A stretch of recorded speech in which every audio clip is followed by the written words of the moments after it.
Hey everybody, and welcome back to Kerbal Space Program RP-0. As you know, just a few days ago I did a live stream where we did some shuttle testing. This is going to be the edited down version of said live stream. We built a very close approximation to the shuttle in an episode like 2 episodes ago. I have made some minor changes to it. As you can see, the wings no longer stretch completely across the bottom. So I got rid of that wing centerpiece, changed some of the aileron and elevator settings, placement, did some work with thrusters and the OMS engines, as well as some fuel tanks and availability. So now it's time to basically build a launch stack for it. And we're going to start that off here with the center tank of the EFT. We'll put a Saturn core on it because we're going to need the avionics, absolutely. And then kind of cap off the tank. Now, I did not do the same kind of teardrop design that I have done on all of my other shuttles. Basically, that teardrop design was born out of a necessity. When I build these shuttles, in order to kind of keep some of the weight balance, I would put all of the liquid oxygen in the very top tank and all the liquid hydrogen basically everywhere else. But in order to get a basic working figure on how much of each of the fuels I would need to provide the Delta V to get to orbit, I would build a cylinder tank, much like the one that you're going to see here, get the Delta V numbers right, and then redesign the tank. Because with a very small nose section to just a traditional cylinder tank, it doesn't have enough room to store all of the liquid oxygen that would be needed for the entire flight. So it would necessitate putting some in the main core part of the tank, which would throw off the weight balance or make the weight balance harder to achieve. So I may yet go back and do that, but I was actually pleasantly surprised with how well a lot of this worked out. And now with the main EFT attached and fueled, we're going to try to angle our engines to fire through that center of mass for stability after booster step. I just kind of wing it and take a guess on what looks right. Of course, we'll go back and tune it later, but then we'll get the boosters kind of loosely approximated. I'm giving them this red paint job just so that I can distinguish them from the EFT itself until everything is painted, but that of course comes way later. We've got a lot of steps to go through before we get to making it look right. Making it perform well is definitely the first step. Anyway, we're going to need a test weight. That's why my Delta V numbers look so incredibly good. So we're just going to go basically with a lead ballast and scale it up. I think this one was 70 something tons. We're going to end up dialing this back, and basically the test weight that I will be using for most of the rest of the flights is somewhere between 65 and 55 tons. Eventually I settled on a maximum tonnage to orbit capacity of about 55 tons is our absolute max. So I think the nominal tonnage to orbit is going to be somewhat closer to 50 tons. I think it's still pretty respectable. The orbiter itself, fully fueled, weighs right around 72, 73 tons-ish. And that's with full life support, full OMS fuel, topped off, ready to go, everything like that. Alright, so with the a loose booster design with enough TWR to get off the pad, we'll get some launch clamps on it. We'll close up the bay, double check our action groups at some point. That looks alright. And run our simulation. So we will take this outside and I will turn you over to live commentary that was going on during the live stream. So take it away. Whoa! Oh god, the tailplanes are in the launch pad.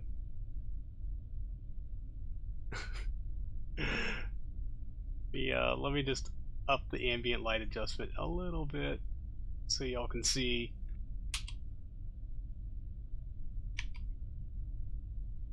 Alright. Oh, it's real loud in my headphones. Okay, now that the tailplanes have cleared the launch pad, to which they were more than a little embedded.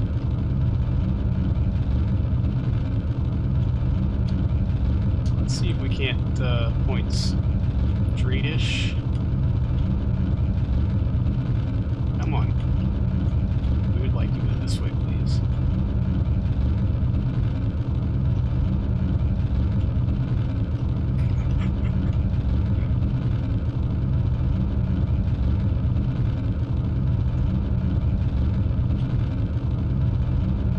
It has been called the Ricer of space shuttles.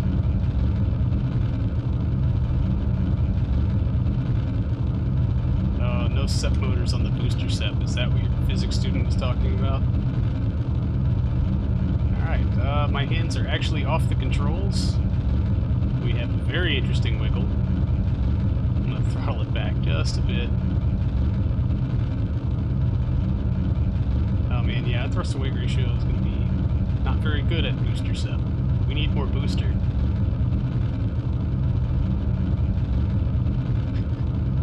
It's just so I could see them against the tank, which is still white and will remain white until I decide on a final design. Oh boy.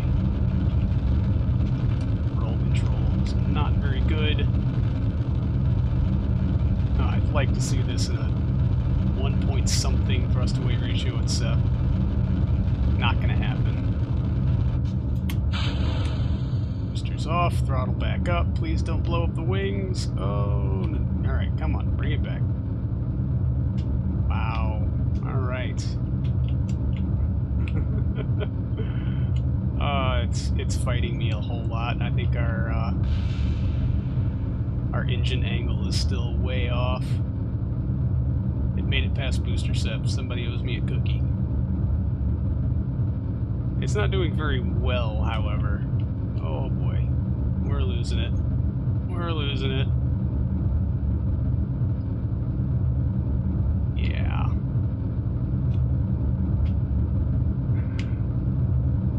Let's see how much of this we can retain. The answer is none. We can retain none.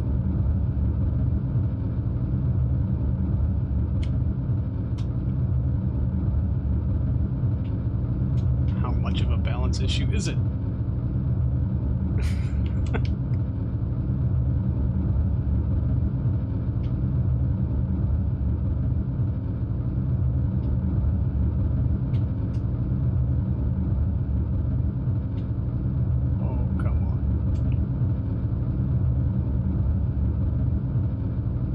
The tail planes are interfering with the... Oh! Well, part of our problem might be that our dummy cargo weight is falling out of the back somehow.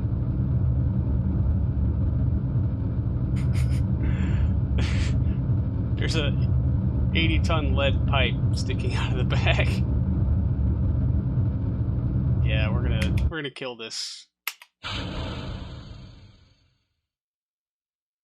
Open the cargo bay. How the hell? Decouple node. Yeah, goodbye lead pipe. Oh good, it took an engine with it.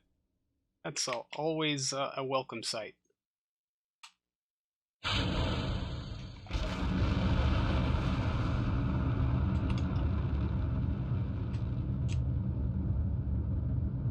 Oh, I want a scotch. I have a Sam Adams Boston Ale. It is not very good.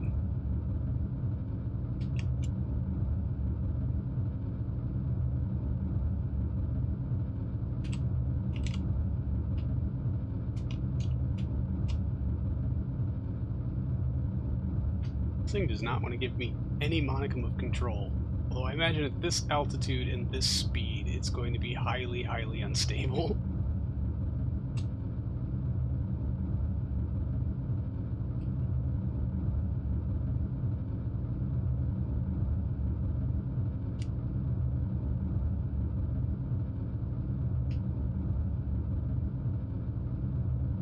Yes, this stream is canon, because this is all testing I'm doing for actual things.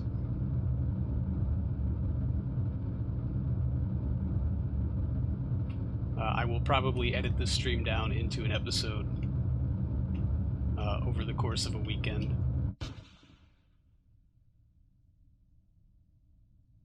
Well, we're moving at a kilometer per second in the very downward direction.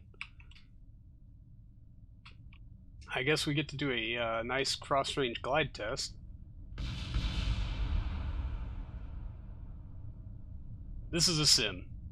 You can see the counter up here in the corner. Yeah, oh man. Unfittage. Man. Let's say I might have a little bit of bullet rye sitting around. I'd have to go look for it. Huh. I think it is remarkably more stable than I thought it was going to be, considering speed and altitude anyway. So it could be that we are minus an engine, and it is certainly helped by the fact that we are less our test weight, but the glide slope on this being right around 10 degrees is very respectable, especially considering it is still entirely full of fuel. This is something that the old Shurikens really could not accomplish very well. They needed to be practically empty to glide as well as they could, or to have a very nice amount of cross-range capability. This is actually, for its size and weight, performing surprisingly well, and we were able to not only glide back to land, but had we done our approach a little better, we could have made a landing on a runway. As you can see the KSC right up there in the distance. But just kind of testing with the glide slope and just seeing exactly what we could do. We'll get the gear extended, gain a lot more altitude than I thought we could, and go ahead and buzz the KSC, which is always a favorite pastime of mine. Yes. Now, we lack the speed to turn around and come back, so we're just going to go ahead and set it on the ground now. What shocked me is those rear wheels were actually on the ground for quite a while there, before we can bring it to a stop, and let's get it back into the VAB and make some very necessary changes. Not a whole lot of good launch testing that can be done if you can't have a successful launch. So we'll take the boosters off, we will open up our cargo bay and strut our test weight to keep it from flopping through the back of the spacecraft like it did last time. And of course, ridiculous struts will be ridiculous. Anyway, bring up our center of thrust and our center of mass. We just need to dial back, or dial up our angle on the engines a little bit more. There we go. And hopefully that will give us enough balance with this tank setup so that we can properly determine our weight. We're also going to increase our booster size and make some adjustments here to these nose cones. I don't know why that one slips into it, but the engine is actually doing the same thing. I will catch that before we take it back outside. There we go. And we'll just increase their runtime, raise it up on the clamps so we don't have the tail planes sticking into the launch pad and probably creating more problems. Also, SEP motors on the boosters. It's probably a good time to bring those into testing, and then let's run another simulation. Once again, I'm going to turn you back over to old me for live coverage during the live stream. Now, physics student, if you go to the description of any video made in the past couple months, there should be a link that hopefully works in there for the Discord. Hope it's still there. Ignition.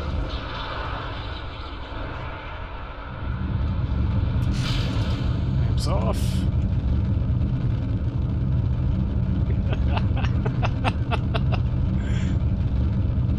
That is some serious side slip.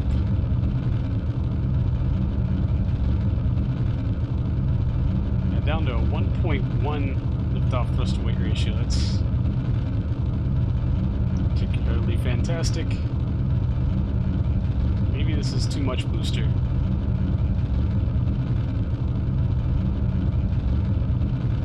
Now lean it all the way back. Now we're climbing.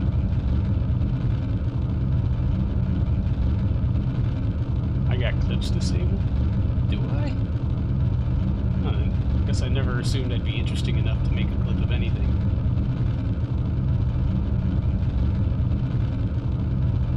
I will have to remedy that after this flight. I imagine that side slip thing is going to be reoccurring a lot. Although, I think moving the EFT a little higher on its mount is probably a good idea. This thing has all kinds of wiggle.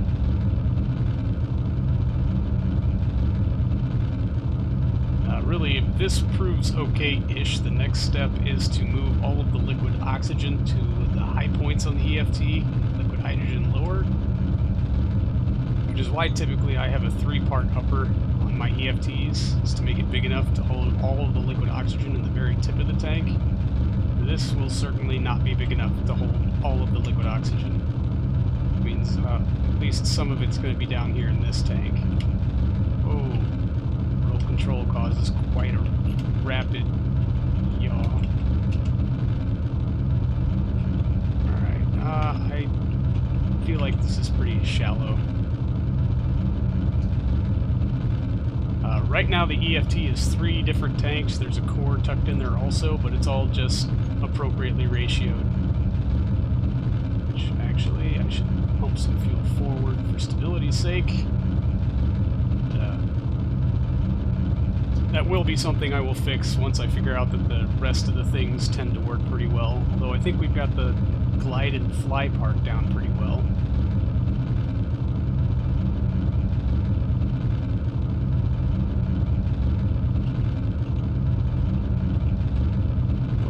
Yaw oscillation is all about, I really can't discern. And that's going to be quite problematic if I'm trying to launch it to rendezvous with absolutely anything at all. But hey look, our thrust to weight ratio after SEP is going to be 1.16, that's pretty good. We just need to be pitched a bit higher.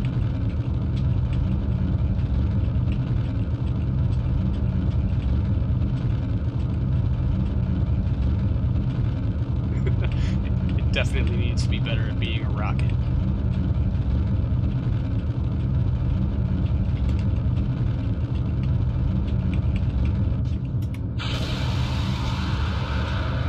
SEP. Hey, look at that. We've got some modicum of control.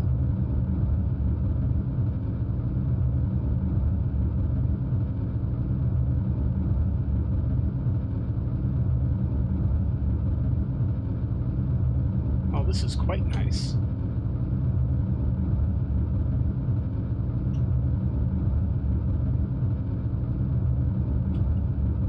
Let's say if we ride directly in this prograde vector, we might absolutely very much by the skin of our teeth make it to orbit.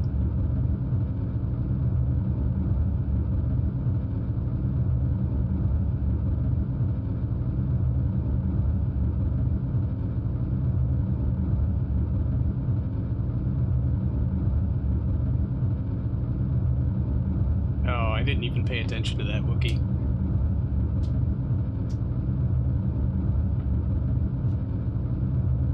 Man, this is awesome. I have my hands completely off the controls right now.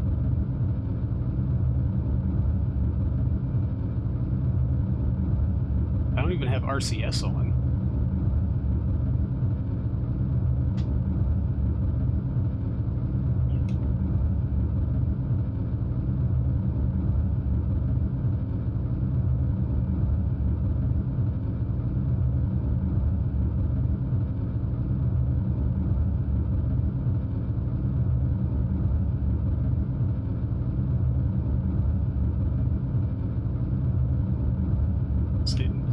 Depending on how this flight rounds out and how our burn times look, I might switch to the more teardrop design that I've used for all the other ones. And basically the rationale being that having a larger section up here gives me better balance and gives me a tank large enough to hold all of the liquid oxygen for everything.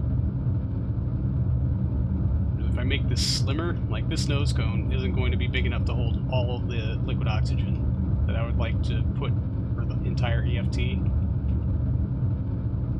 And if its diameter was slimmer, it's certainly not going to help that cause at all.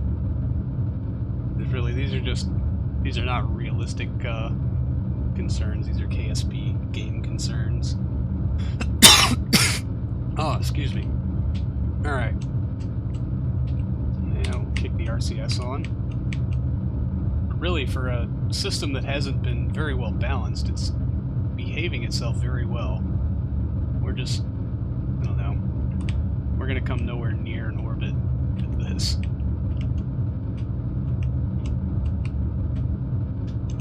Oh.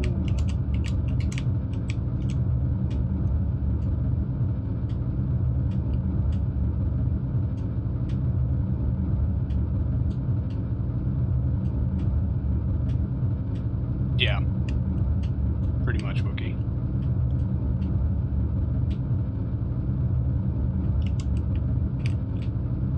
Alright, now we got some balancy issues, but we are coming up at the end of our liquid hydrogen.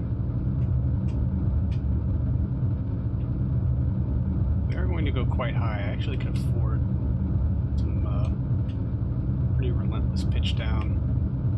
We're still not even eclipsing 4G.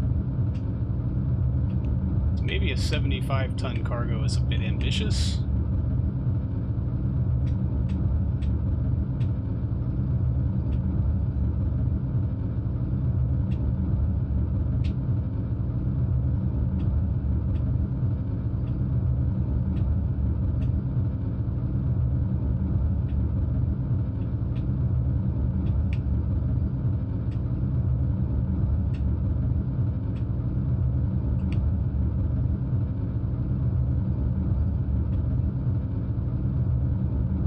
Oh, I totally should have made this a much longer simulation. And there we lose it. Goodbye, EFT. Insufficient avionics. Shit.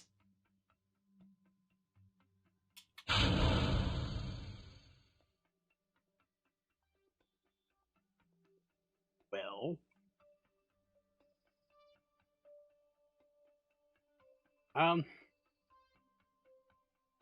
That's a tough call. I know it kicked us over the... Well, oh, we can just ditch this. Let's decouple node. Avionics unlocking controls. Move that out of the cargo bay. I wanted to test the OMS engines. Please don't bang into things and start taking stuff out. Just fly clear. Fly away, lead pipe. Oh no, this only gives us like 100 something tons. Or maybe it's 150 tons of avionics, even with Kerbals on board.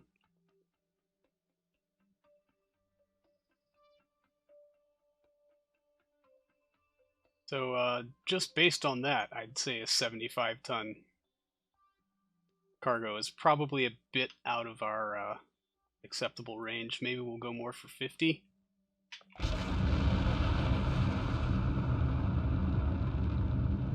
Yep, okay. OMS engines need to be re-angled by quite a lot. Well, that's good to know.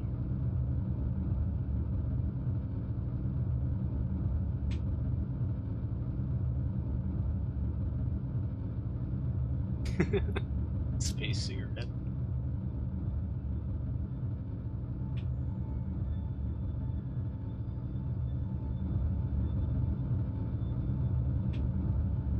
Alright, that's good enough. Revert. VAB. So, back in the VAB, we will make some small changes both to our test weight and to the angle of our OMS engines, those AJ10 118Ks. And we'll also be attaching more Separatrons to the boosters. I know it did not really cause a problem last time, but it's nice to run the simulation accurately, especially because the I don't know, they add mass, so we need to account for that mass during our launch profile if we're going to have any hope whatsoever of getting this right. So we're going to run yet another 25-minute simulation this time instead of just 15, because we're really thinking that we can get this thing all the way to orbit this time, and hopefully run a bunch of tests out there, although I really wish I had done this during the daylight hours so I could test battery draw and solar panel usage and exactly how effective those things are, although it did look like our fuel cells were more than enough to keep the orbiter powered. Fortunately, they do have a tangible supply line, and I don't know if we have 40 days worth of liquid hydrogen and liquid oxygen to run those fuel cells, which would be a super useful type thing to know. Anyway, back over to old me for live updates. Alright, back to this launch. Close. Throttle set to full, SAS is on. Ignition.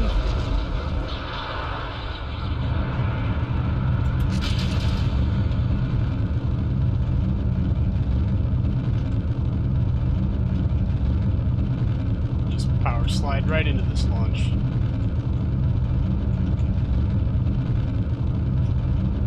Lock these open, in. Maybe that'll stay a thing, who knows.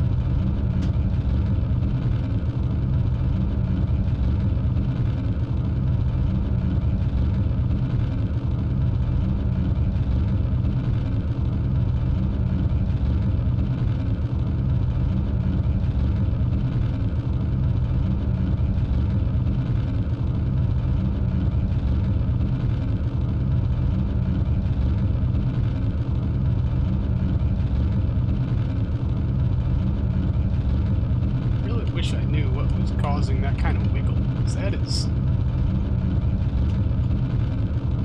interesting to say the least.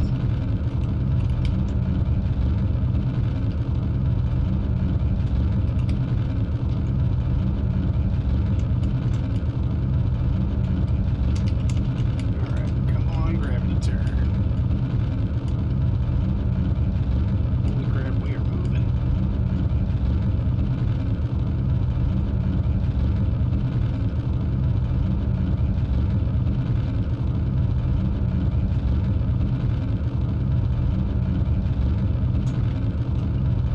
So I'm going to ignore this launch for a little while.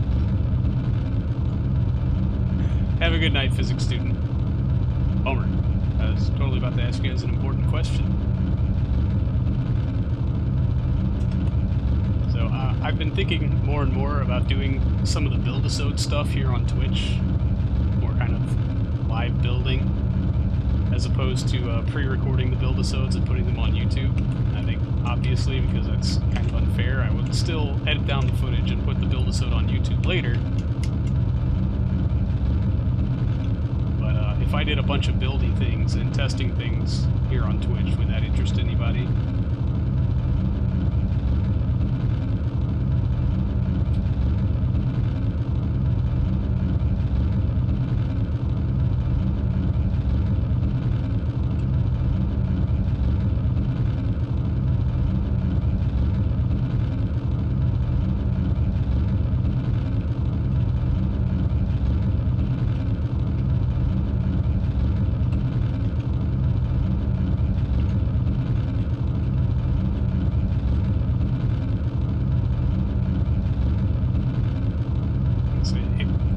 Probably would not be a regular thing, and unfortunately I don't think I could dedicate to a schedule because my life is hectic. But I would try for maybe once every other week or so, do a couple of hours. Unlike tonight, where I'm only going to be here for maybe another half hour.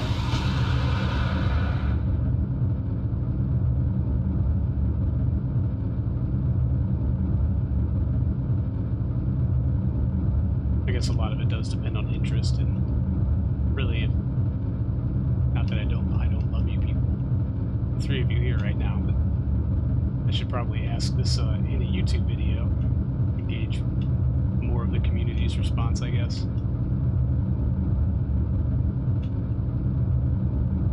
And this might hit orbit on the RS-25s. We won't need an OMS kick.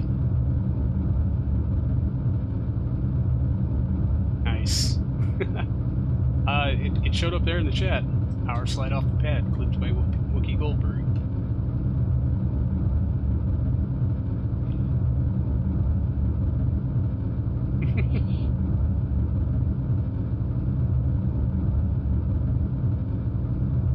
That is pretty awesome. I will have to check to see if the clip works. works.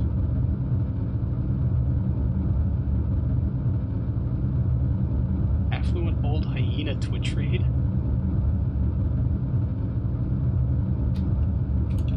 Alright, we're going to switch to RCS. What are you doing? Why are you not balancing fuel load?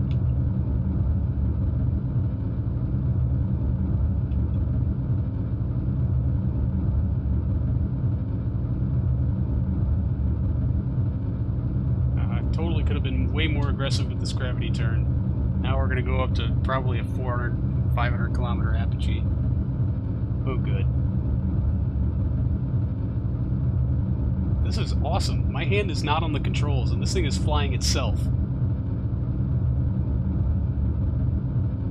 Balance like this is really hard to get right sometimes, and I think I just kind of lucked into it. Although we have this shimmy that I don't quite know what to do about.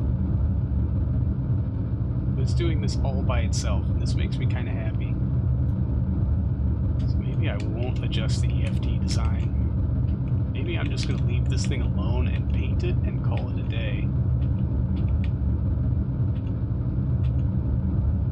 Now we can afford some nose down. Minute 48 of runtime, 3 minutes and 7 seconds to apogee. We can totally afford to go 2025 under the horizon. Try to round this out a bit. Yeah, it looks like we are likely going to need a apogee kick. That's fine. It's kind of more traditional, I guess is the word I'm looking for.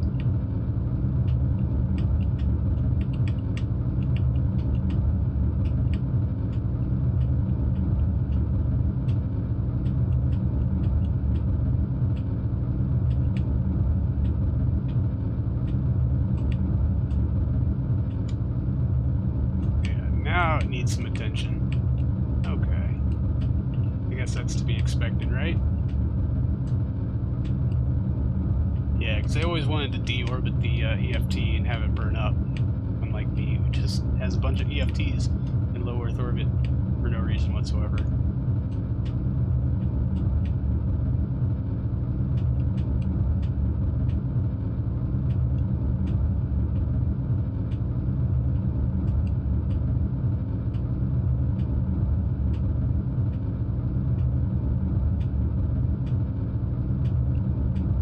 So yeah, because our apogee's getting fairly high up there. Had I been more aggressive and tried to keep it at right around 200 kilometers, we would probably be in orbit soon.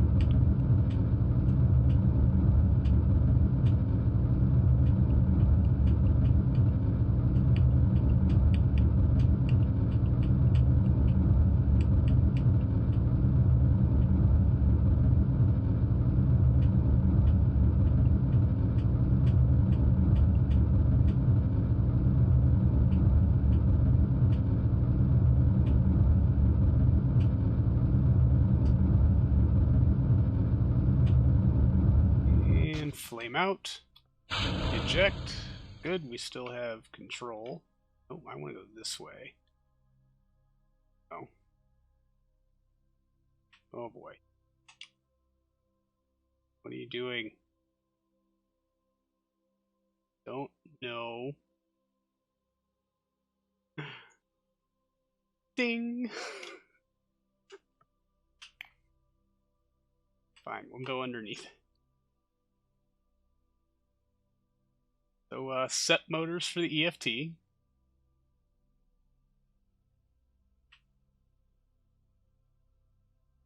I'm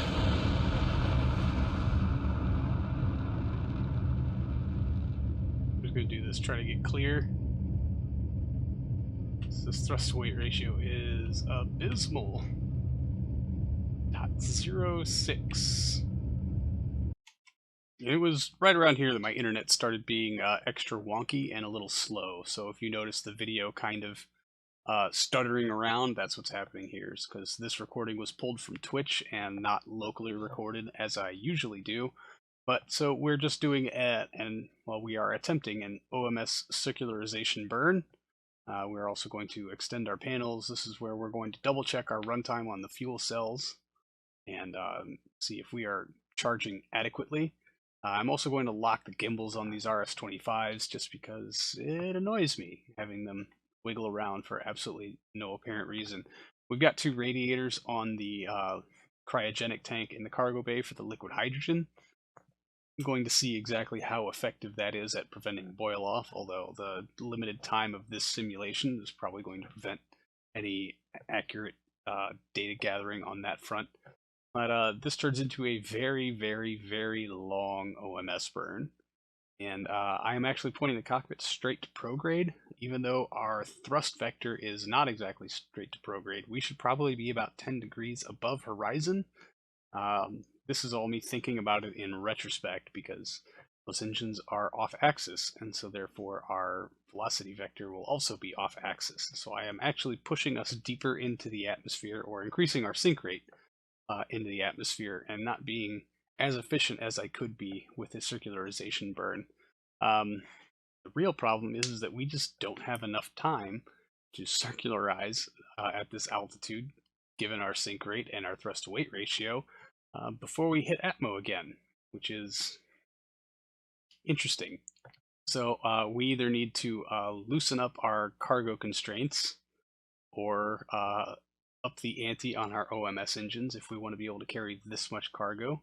Although I do think our flight plan was a little flawed, a little off, and there are certainly some changes to the design of the lift vehicle itself. I could increase the runtime on the boosters. I could also switch the EFT to balloon tanks, which is probably going to be a necessity. It'll save us a lot of weight that way, and we'll hopefully be able to make it up for it a little bit in that margin, so we won't need to rely on such a ridiculous OMS burn to round out an orbit. There's also some fuel balancing issues. It is pulling from the rear tanks that are offset first, and I kind of need those to keep balance, although making sure this thing performs just as well when it's low on fuel as it does when it's topped off of fuel is one of our objectives. But we are dangerously close to hitting atmosphere at this point. I'm also kind of realizing that given our speed, our angle, and our thrust to weight ratio, it is actually inevitable that we are going to re-enter the atmosphere. Not exactly the test I wanted to run, but we're just going to go with it. So here's old me. And we are suborbital.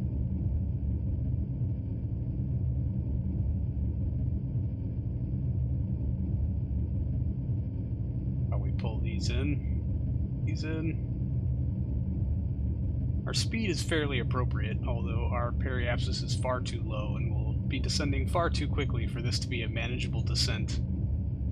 Just in case. Decouple.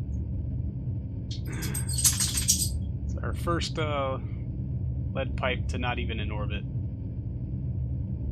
Good day, sir. Those. Yeah, honestly, I wasn't even paying attention during SEP to even notice this time.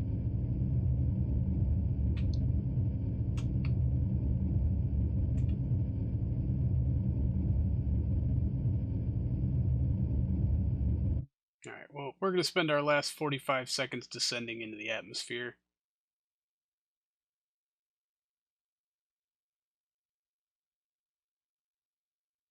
We'll see how well that works out for us. I think our lead pipe just exploded. Whoa. Okay. I put these tiny little air brake things on here thinking they'd help, because I couldn't get the split tail air brake to work, and they just burned off very quickly.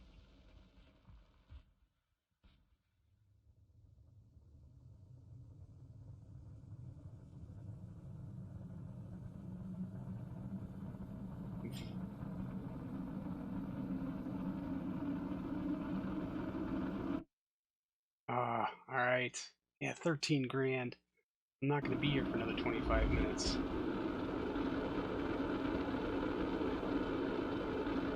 Oh, come on.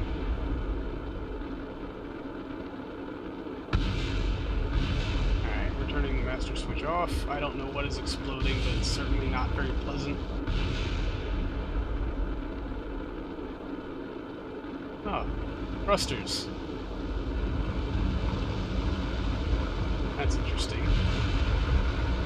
Oh. That was a bunch of stuff that just exploded. Oh, wow. Yeah, we're just too dang heavy.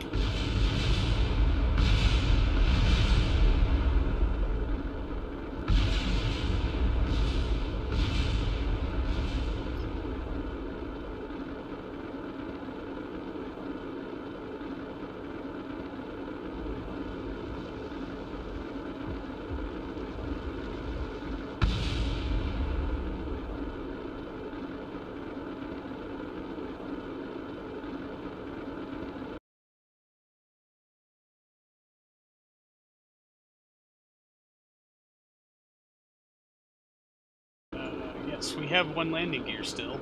We can totally pull this off.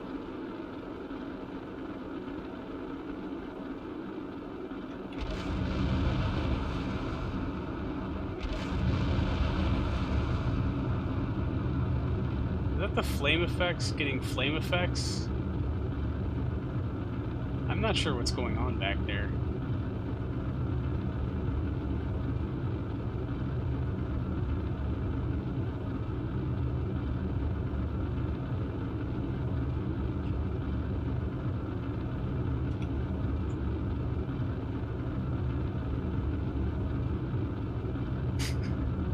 Oh, it disappeared. Nope, there it is. Okay, so it depends on our angle of viewing. Nope, maybe not. Very interesting. Huh.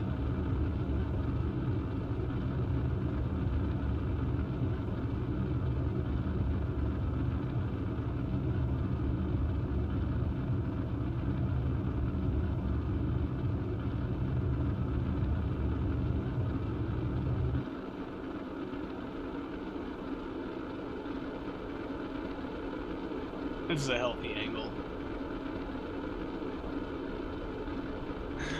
We're seeing some serious deflection in our prograde angle, though. This thing is actually not that bad at flying.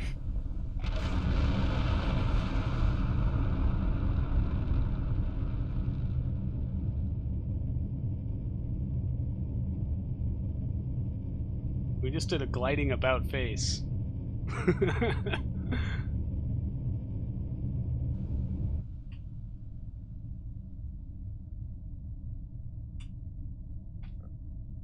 We are quite technically flying right now.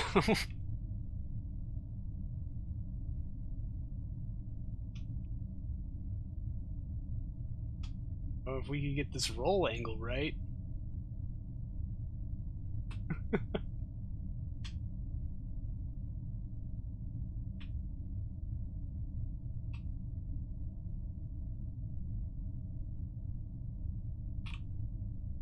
It's a better wing when it's upside down, I'm sure.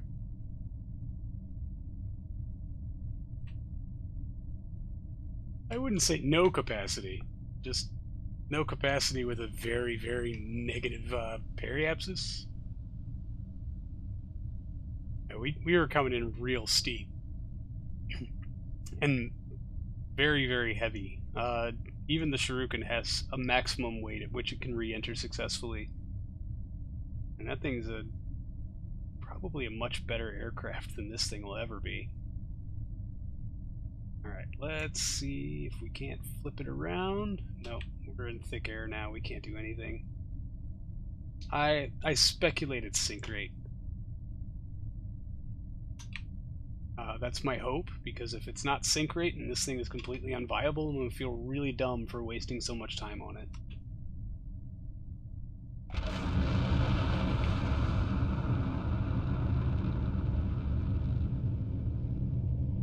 Oh, come on.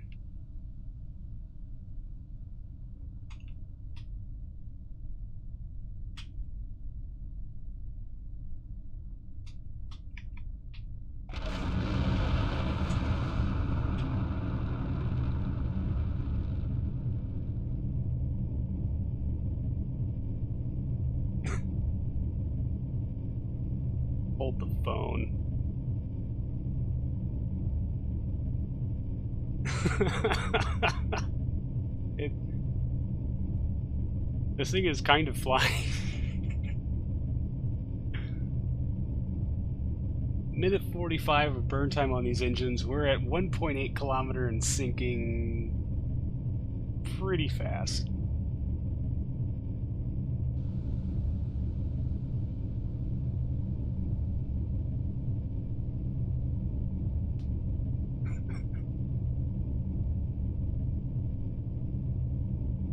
This is just dumb.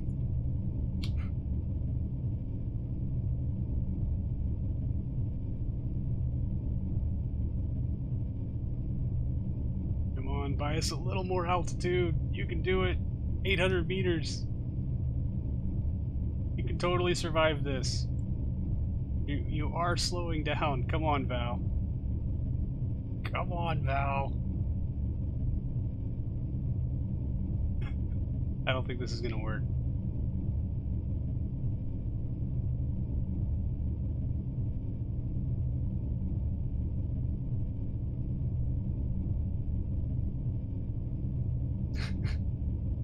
Splat.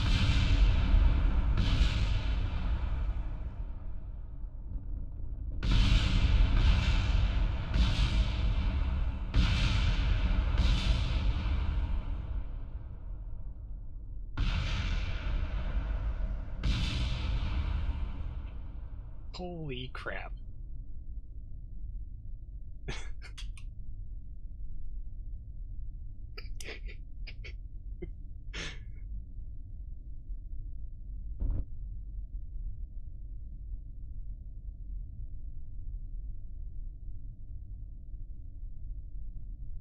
Val is speechless. And frankly, so am I. I've had less successful re-entries.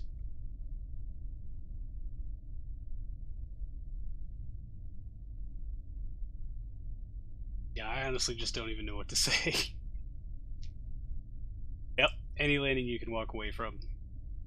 Well, alright everybody, I gotta get going. I got homeworks to do. But thank you very much for hanging out. I really appreciate it. This will all get cut down to an episode. We'll probably go up in a couple of days, so... obviously, this system needs a bit of work.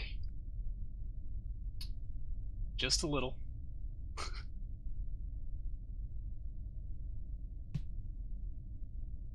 But not a bad day. I learned a lot.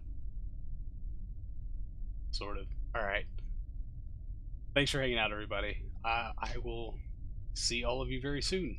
So until then, see you later.